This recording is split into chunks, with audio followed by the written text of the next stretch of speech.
Who's been your toughest opponent to date? I think the little man on your shoulder that talks to you while you're batting, saying don't do this and do this, and I think that's easily the biggest opponent and toughest opponent. But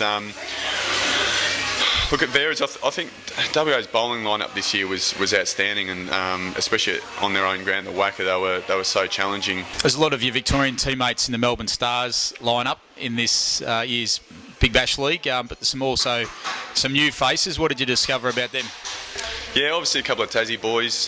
Georgie Bailey, knew of him obviously, but good to spend some time with him. Great fella, and he's one of the best blog writers I know. Obviously Ed Cowan's pretty good, but Georgie Bailey, yeah, he's right up there. I reckon at the moment he's getting better and better, and I think he should write more blogs, especially during season. He's a pretty down-to-earth fella, which is opposite to his teammate James Faulkner, who. Wow, he's an interesting cat. He's great to have around the group. He's not shy. He's obviously got the inner confidence to do well on the field and off the field. Obviously, he's a great fella. Jacko Bird is probably the opposite. He's pretty modest type of bloke, down to earth. Good solid bloke, I reckon.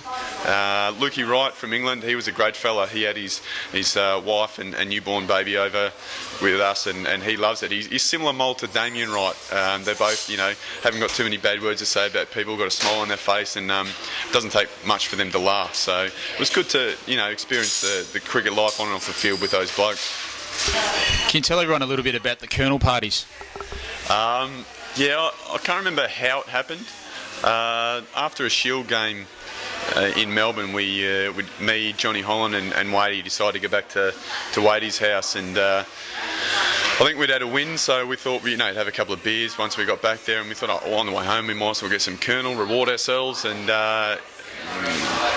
probably over-ordered a little bit, and we managed to demolish it all though, so we thought, why not, make a continuing trend of it. So we decided to keep doing it a couple of times, but then Wadey got a bit selfish and decided to go play for Australia.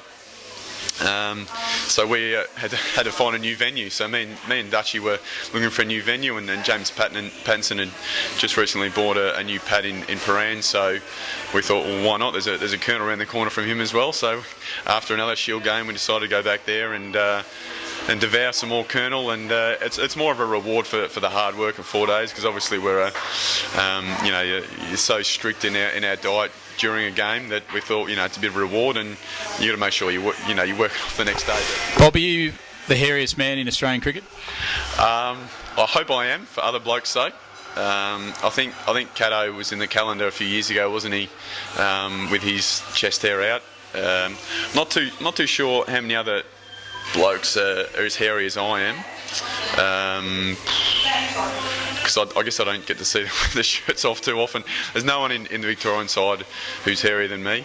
I guess we're all men. Men are supposed to have hair.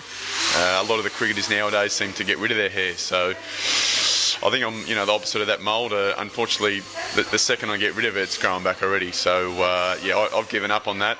I've got the ants' legs popping out over here, obviously. At weddings, I try and trim them down a little bit so that they don't pop out too much. But at the end of the day, I'm going to be the hairiest 55, 60-year-old. I'm going to be a big ball of hair, so not looking forward to it.